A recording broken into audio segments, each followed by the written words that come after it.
নমস্কার বন্ধুরা, বিন্দাস রান্নাঘর চ্যানেলে সম্পা। আজকে আমি আপনাদের কাছে শেয়ার করছি নতুন আলু দিয়ে ফলি মাছের পাতলা ঝোল।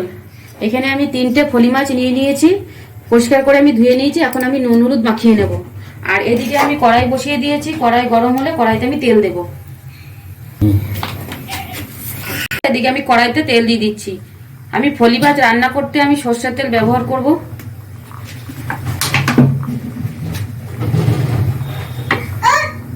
তেল গরম হয়ে গেছে, এখন আমি মাছগুলোকে ভেজে নিচ্ছি।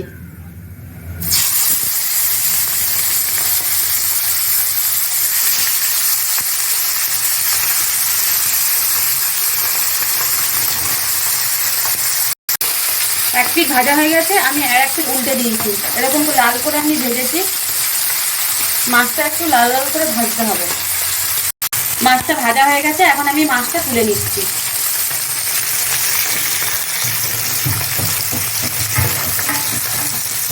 তেল রয়েছে, আমি আর কড়াইতে তেল দেব না। তো এখানে আমি এখন কালো জিরা নিয়ে নিয়েছি।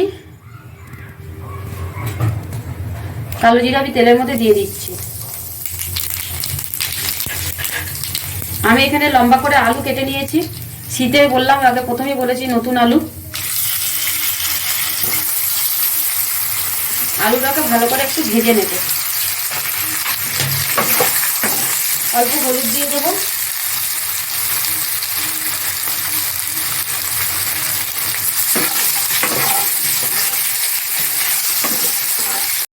এখন আমি এখানে একটা টমেটো কেটে রেখেছি, টমেটো কাটা দিয়ে দিচ্ছি।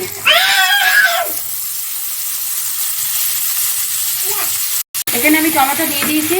এখন আমি আরো অল্প হলুদ দেবো। প্রথমে 1 চামচি দিয়েছিলাম, আর এখন আমি আরো 1 চামচি দিচ্ছি। কাশ্মীরি লঙ্কা দিচ্ছি 1 চামচি। দিয়ে আমি একটু ভালো করে নাড়া নিয়ে নেব।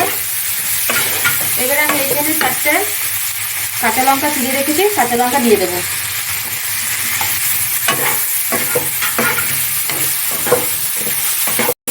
স্বাদ মতো নুন।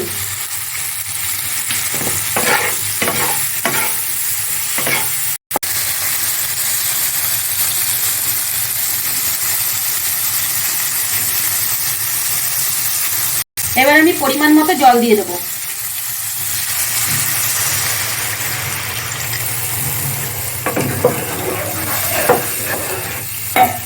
আলুটা যতক্ষণ না সিদ্ধ হয় ততক্ষণ আমি ঢেকে রাখবো। 5 মিনিটের মতন আমি ঢেকে রেখে দেবো।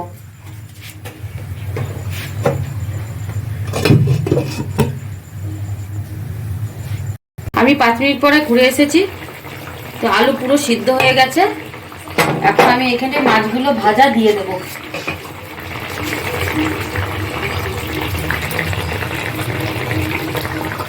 মাছগুলোকে দিয়ে হালকা করে নাড়াতে হবে।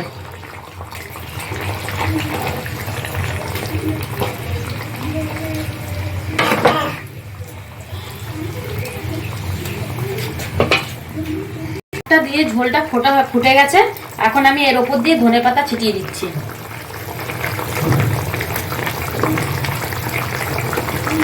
আমি আর অল্প নাড়া দিয়ে দেবো হালকা করে।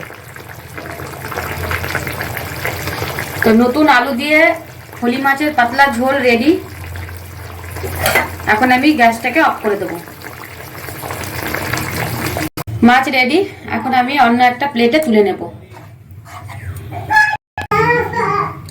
ফলি মাছ শীতের নতুন আলু দিয়ে রেডি পাতলা ঝোল। তো এইভাবে আপনারা ঘরে থাকা উপকরণ দিয়ে খুবই পাতলা ঝোল করে খান, ভালো লাগবে। আর অবশ্যই একটা কমেন্ট করে জানাবেন যে পাতলা আলু দিয়ে ফলি মাছের ঝোল কেমন হয়েছে। আর একটা সাবস্ক্রাইব করবেন। যারা এখনো সাবস্ক্রাইব করেনি তাদেরকে অনুরোধ করলাম সাবস্ক্রাইব করে দেওয়ার জন্য। আর যারা করেছেন তাদেরকে অসংখ্য ধন্যবাদ আমার পাশে থাকার জন্য।